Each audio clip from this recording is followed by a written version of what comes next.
Hi folks, welcome back to the next action of tonight's DMLab. I'm really excited to introduce Shaun Shears, who's going to be performing for us with accompanist Tim Brownsea. Shaun, I think, is going to happily introduce and talk about everything that he's doing, so I will leave it to him. Please give a round of applause to Shaun Shears. What would you do if someone said your songs weren't real and you're on a stage and they look back at you with guitars and fretboards and they said, you can't write your own songs, and then you think that's a concept, I'm going to show you what for. And then you think, well, I'm going to try and write a song about it. So you think, try and figure the lyrics and the sounds and the samples, and it just doesn't kind of come together quite right.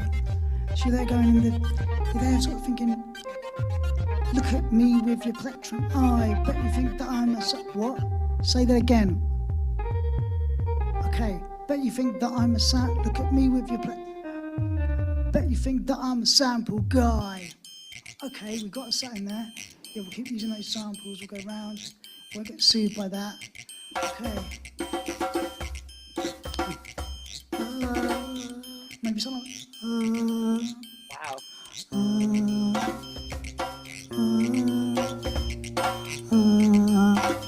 I'm a sample man.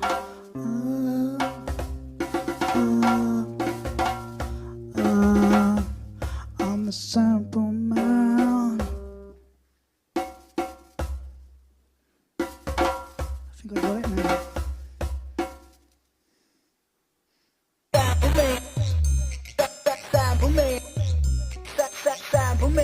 Here's where we're riffing. Sample me and I'll sample me and I'll sample you. Sample me and I'll sample me and I'll sample you. Sample me and I'll sample you. Sample me and I'll sample you. Sample me.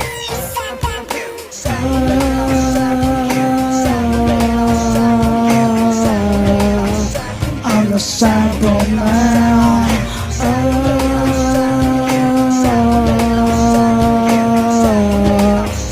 I'm a sample man, sample man.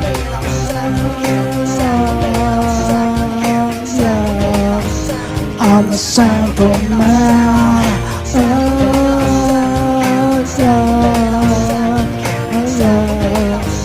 I'm a sample man, sample. Please, Mr. DJ, I'm on my back. If you're up with the crack, then I'm lyrically waxed. Please, Mr. DJ, I'm on my back. If you're up with the crack, then I'm lyrically waxed. Please, Mr. DJ, I'm on my back. If you're up for the crack, then I'm lyrically waxed.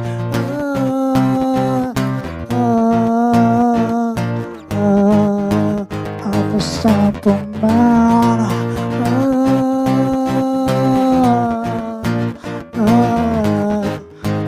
I'm a sample man. I say, sample me and I'll sample you. Sample me and I'll sample you. Sample me and I'll sample you. Sample me and I'll sample. Ha ha. Whew. That was rudimentary, wasn't it? Hello. I'm Shaun Shears and this is Tim Brownsea. We wanted to show you, give you the idea of how a song. I'm a songwriter, so basically I work in all kinds of ways. So normally in that instance, we come up with a song that is a concept. So for example, I was in front of a very crowd, a bit slightly bigger than this, but not a lot. And people gave me a lot of filthy looks thinking, oh, he's just got an iPod there and he's pressing play. And I thought, you know what, you're right. I have got an iPod, and I am pressing play, but my songs are better than yours, so screw you. But there was no way in actually trying to, you know, bring this to the fore, to people's attention. So I thought, okay, you got one song that gets a bit of attention called Wheelchair Sex. We'll just get that out of the way right now. So I decided to write this song called Sample Man, and I thought, well, why don't I actually use some samples? So I went into GarageBand, started plucking a few ideas around. And a producer I was working with at the time, he said, Shaun, He was a hip-hop guy, but he had a very posh accent. "Shaun," he said, "I don't know notes and I don't know chords," which is brilliant for someone like me who, has kind of taught himself these things. So I was like, well, I've got these samples.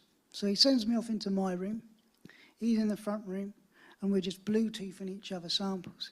And then we get into the studio, and then it's things like, what we're going to do for the lyrics, I don't know. So it's like, "Look at me with your plectrum eye." What did you say there? You said, "Look at me with your plectrum eye." Bloody hell, that sounds good. I'll do that again then, shall I? So we just went through this process of elimination of like, okay, that works, that doesn't work, putting an arp here, putting this instrument here, putting that instrument there. But what really bugs me about that whole thing was when people started to hear it, they went, that's like, I like that song, but you'd hear it in the charts. And I thought, oh shoot, I've really done it now. Nobody wants to be popular.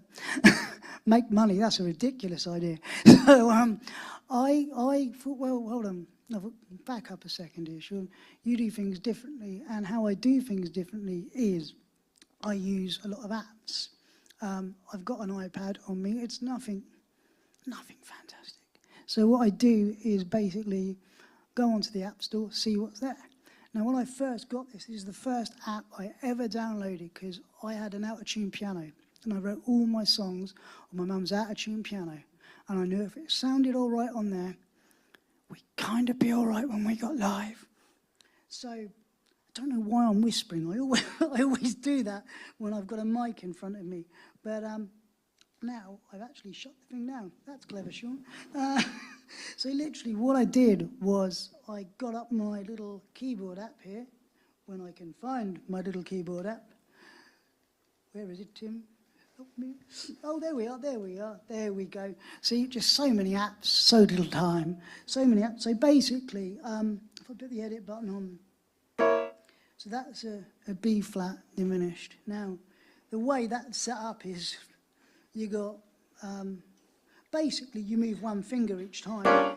So you go from that to that to that. It's not hard, is it, really? It's moving one finger. So you got one on like one sharp, one on the other, and you just literally arpeggiate it. So you're playing one by one. So you literally play chopsticks over and over again until you think, well, I've got two chords there, that's a verse, I've got another two chords, that's a bridge.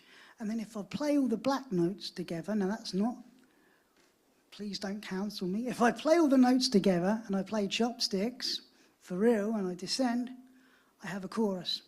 And then if I play it all together, I then got a full song. So, yeah, and then what that did was when we went into the studio, we changed it into C, so it went from B flat to C, because I had a guitarist who said, I don't know chords, I can't play guitar. I'm really good at finding musicians, aren't I, Tim? Yeah, that's not him. It's not him. Can he? Can you? That's news to me. Yeah, so the sort of this intro sort of came along, didn't it, for excuses. So we sort of like had like, sort of like, but in so like, give him the intro a little bit. We're gonna do, I think, the second verse and the end bit. Because this song just sort of came all in one go by just literally going.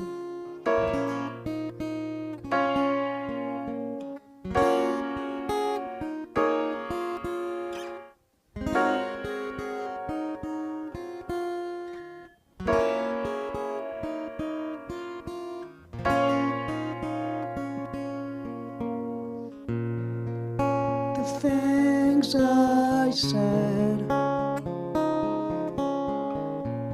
when I was high, confidence is what arrogance gave me, made me speak my mind, and as I began to explain, they all come to scrutinize, 'cause nobody likes to hear excuses, nobody likes to hear excuses, and nobody likes to hear excuses, but we do, from the doctors and the politicians, and from us, yeah, it's true. I was late for work again. It was the traffic, it was the rain. Rain, it came in the corner. It's there I shall stand. 'Cause nobody wants to hear what I got to say. And nobody likes to hear excuses. And nobody likes to hear excuses. And nobody likes to hear excuses, but we do.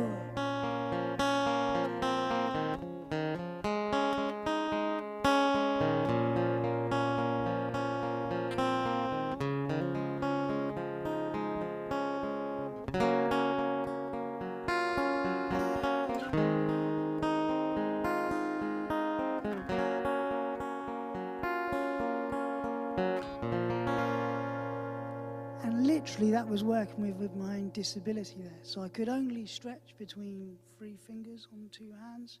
So that's how you write a song, really simply, is you make sure that if this finger's here and that finger's there, one hand has to catch up to the other. And just move one finger at a time. It can be as simple as that. Don't worry about criticism, because everyone's going to criticize somebody, right? But I think that's a pretty bloody good song, and I think Tim did a pretty good rendition on the guitar there. So let's hear it for Tim.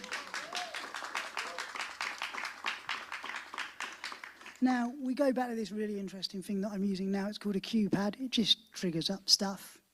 It can fade in stuff, fade out stuff, but I use it just to sometimes play the backing tracks, because as you noticed earlier, Tim came in halfway through one of the songs, and then he sort of did a riff, then we did a little bit at the end, and we kind of jam away, and we, whoa, yeah. But there are times when actually I've come up with ideas on apps, like, the guitar apps. Does anyone know what they are? Like the guitar apps, and you say, I want this note, and I want that note. Well, I add this, and I played it to a load of guitarists, because I was like, I think I found out what these 3 chords were on the piano, and I knew one of them was F. And I like the F chord a lot, and I like the F word a lot, but that's another story. So I had this. So I played it to one of my guitarist friends, and he just went, And I'm like, wait.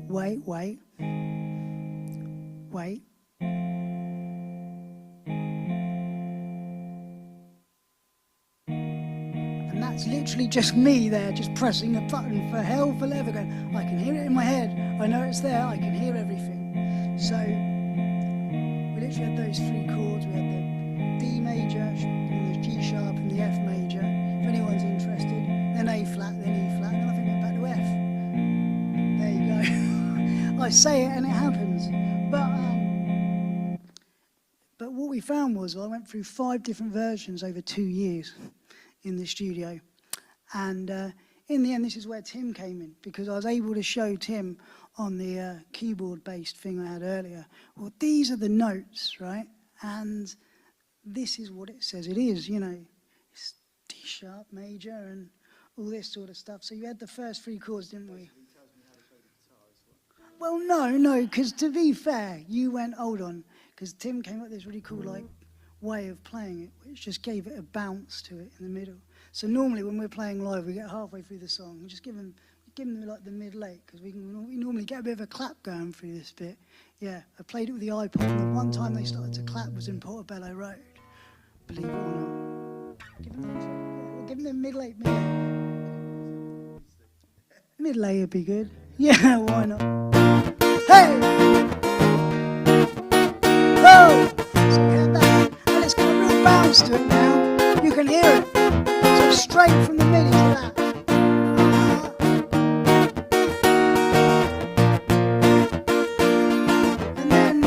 we sort of had this for lyrics. We had hit the wrong bit there. Reinvented, change your clothes. Reinvented, watch your sign. Reinvented, cast the first stone. Reinvent, cause your cover's blown. Reinvented, reinvent, reinvented, reinvent, reinvented, cause you're the only one. You're the only one. You, oh. And then that gives Tim quite a lot of posy time, because he can then just. And it gives me a lot of posy time because I can do my James Brown strut and do my moonwalk. That kind of thing. We get carried away. We can't help ourselves. And then, actually, sorry, let's just have a laugh at it. Yeah, so that was reinvented, which is kind of how it all started, was those 3 chords, and I didn't know. I never thought I'd find them again, and then I did. And then I sort of was like, okay, I've got an iPad now. The future is mine. The future is banana. No, it's apple. But not to me, it's not. But anyway, so I started messing around. I was bored. So I wanted to just test my own limitations of being a disabled musician, rather than just kind of collaborating with people, getting half-hearted ideas. Now, the easiest way to do that when I started out, because I'm 42 now, was we had a box. It's called a MIDI box, and you could put in 1 note at a time. My God, was it painstaking, you know? So we literally had something like, just trying to find, yeah, we had, so basically I found this figure software, and it's great. It is great because literally we're going to record something from scratch. So I'm going to start with the bass, and it's just a simple pad. It's a simple touch pad with a scale. So if I go to the song, if I go to the mix, it will tell me, or if I go to the globe, it will tell me it's in C minor. So I can change that around to be dominant. But yeah, let's just go to C minor. We're at 126 BPM, as if anyone cares. And we're in the key of E flat. Anyone care? No, I don't really either. So let's just get down to the bass. So I can erase that. That was a wonderful bit of technology there. But let's just say we want to erase that. So we go to the mix. Whenever we go here, we go to the pattern. We're kind of done with you now, I think. I don't want to hear from you again, bass, but we'll change that around. So let's go to the lead, I reckon, for a second.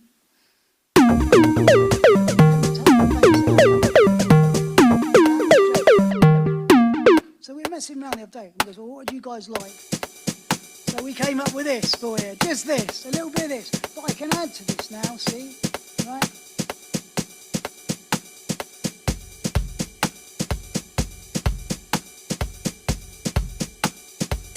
And I could be a crowd, so.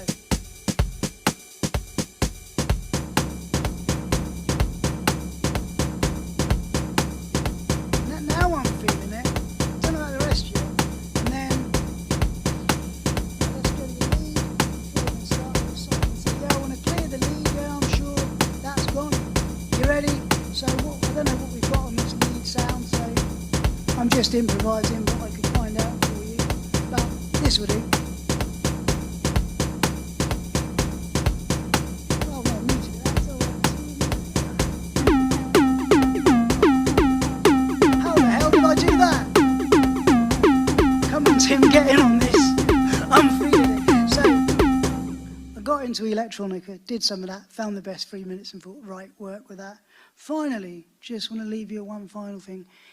If you ever think songwriting is out of your grasp, and it's not, because it really isn't. It's so simple. It's just patterns. It's just patterns.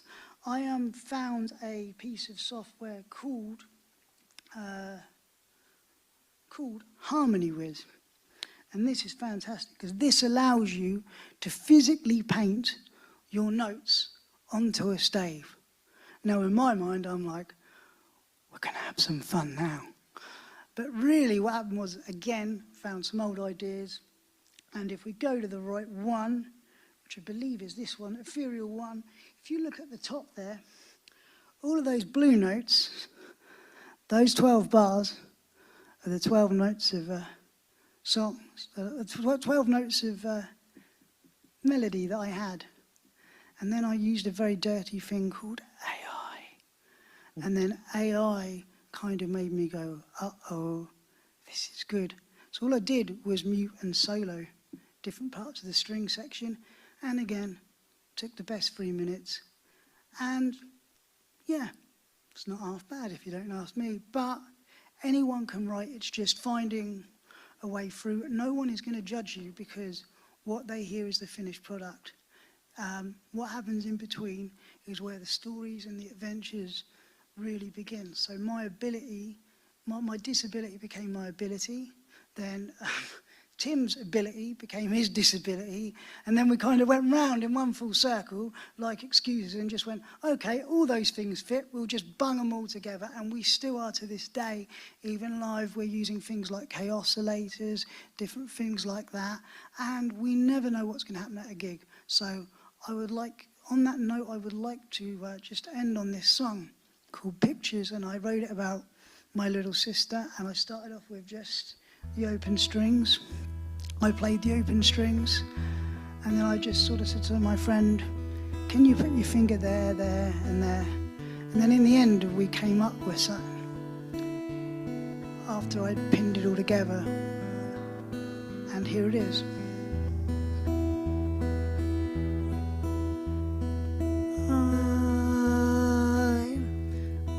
You a picture, make you see a clear view of reality, and on my mortality laid out in front of me. What else can there be?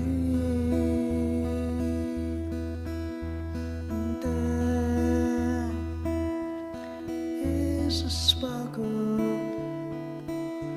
of beauty in the shine of my little sister's eyes. Tells me I'm gonna be fine.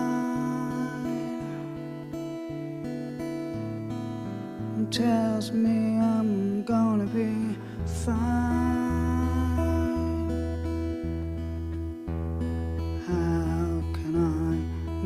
So much to you. You held me in my arms when you were small. Now you're telling me through the pictures you paint, the colors they dominate, and I'm part of your landscape. And is here, I will stay. And it's here, I will stay.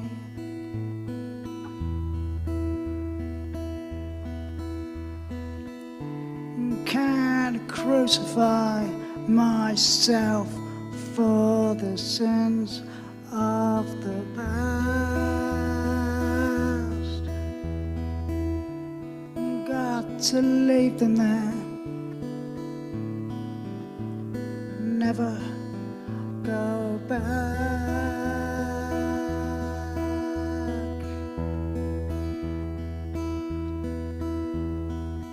How many questions do I have to ask? Like, does she know how proud I am to watch her grow? How can I mean so much to you? I held you in my arms when you were small. Now you're telling me through the pictures you paint that the colors they dominate, and I'm part of your landscape.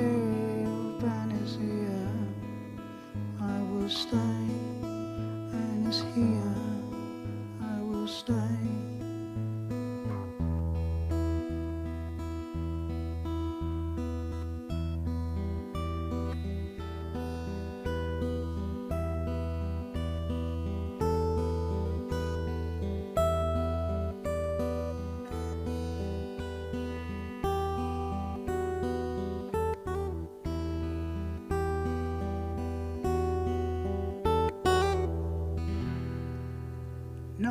That's not bad. Not bad. Well done, Tim. Every time we hit that legato, every time we hit those few notes, it's only a few notes on the fretboard, and that's hardest to do than anything. So I'd like to thank Tim for coming up with me and Lewis for driving us, wherever he is. It's somewhere in the darkness. I don't blame him, I would be too. 20 years of doing this. So yeah, that's basically my advice on songwriting, is just however you get there, because anyone can do it. And I'm always looking for new instruments to try, new things to try, new collaborations. We're really not that bothered, are we? Single and ready to mingle. That's just Tim. No, no. Yeah, so anyway, before I go home to my cat, any questions? No, this is great. Oh, we have one on the chat. Hello, Internet.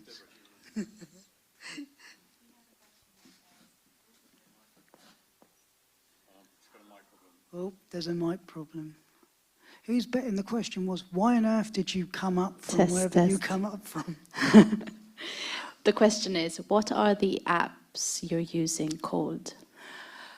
The apps I'm using are called Harmony Wiz, which is the classical app. I use an app called Thumb Jam, just for sometimes for adding a few instrumentals if it's just me and Tim and the guitar. I use an app I've used this evening, called QPad, which allows me to just drag up my backing tracks and just put them on and press play and press stop and know that when they end, they actually end. So if Tim's carrying on and I'm playing harmonica, I don't have to be like, oh my God, where's each hand and where's my tongue and where's Tim's hand and all this thing.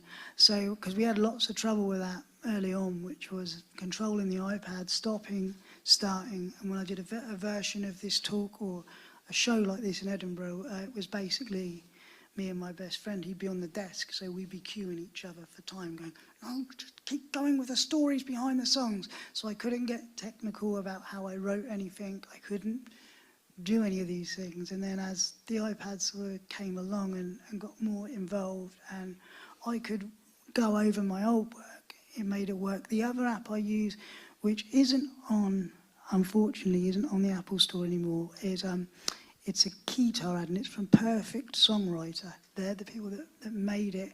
But there are other apps, and what I will do, and I was going to say this, Deborah, I will send you a list of the apps I use, and also there's various videos online that I've done, because I've done some harp arrangements. I'm obsessed with the harp. Great for riffs, isn't it? I thought, well, okay, I've done some harp arrangements. So I kind of explained to people what a harp arrangement, how that can be adapted to the guitar for a picking pattern and so on and so forth. And you can get any app, any free app that makes a sound, try it, and press screen record, because you get a clear input of sound that way. Any other questions? Here we go, there's one question over here. That was awesome, thank you. Really cool. We were speaking earlier about both the electronic and then the acoustic, and you've mentioned that you draw from so many different apps and different places to inspire your songwriting. But I was just interested at where did you start? Was there one app that maybe you thought, actually I'm going to do that again? Or what was this first song you wrote, I guess? Well, I started doing off remixes of really bad remixes. I used to record my friends on the phone and then remix them to songs, because I just didn't have the time to mess around with MIDI. And then the first song I think I wrote from start to finish myself was Excuses, which was the second song. But that was just purely a case of going up to an out-of-tune piano and going, okay, I don't want them to sound like chords, and I don't want there to be much space. I want it to sound quite atmospheric and quite close together, because my life at the time sounded like it was full of a load of excuses and going into the other show. But Pictures was probably closest in there, the last song, because again, that was me picking up my friend's guitar and going, right, okay, what can I do with these 3 strings here or these 5 strings here, and sort of made it work, and then sort of recorded her for 5 hours, and then went press there, try pressing there. And then I sat for about 2 days just editing wave. So that's another thing as well, wave stuff. Wave to MIDI conversion internally on these apps is really, really good. So as long as you've got a screen recorder and an MP3 converter or a audio to screen recorder, you can take the audio off your screen record and you've got it there as like a clear line. So you can then take that to a producer in a studio and say, look, this is how far I've got. So like with the third one where Tim did the bridge bit, it was literally just that terrible guitar. I think that was the first one that I came along on that and I went, oh, I've played this on piano and now I've found these chords again. And let's get some funk in there, man. Let's get it grooving. And then basically it just took off from there. But it took a hell of a lot of convincing with other guitarists. Even by then, when I knew the chord names, to go, look, it's this chord. I can tell you 100% it's this chord. But getting people to believe that are stuck in their ways is very difficult. But I think we now live in a different world where technology has overtaken anything. So the more basic you are, sometimes the better it is. Yeah, that's all I can really say on that one. Thank you. Amazing. Are there any more questions in the room? No, it doesn't seem. We're going to go. I think we're going to go. Can we give, please, a huge round of applause for Shaun Shears, Tim Brownsea. Absolutely amazing stuff. Go on, Shaun. Got to go back to Southampton now. That's all I'm thinking about now. Yeah. God, traffic. It's a long way back. Thank you for having us. We really appreciate it. And sorry if we're not as in-depth as what we could be, but I kind of just felt that was not what you guys needed to hear. But I will send the apps through, and maybe we can send that out in a newsletter for you guys. Yeah, absolutely. We'll make sure that stuff's too available. little time and too many apps. Thank you. Shaun, thank you. One more round of applause for amazing Shaun Shears. Thank you, Shaun. That was absolutely incredible. Amazing music and amazing detail about the tech, so no problem at all.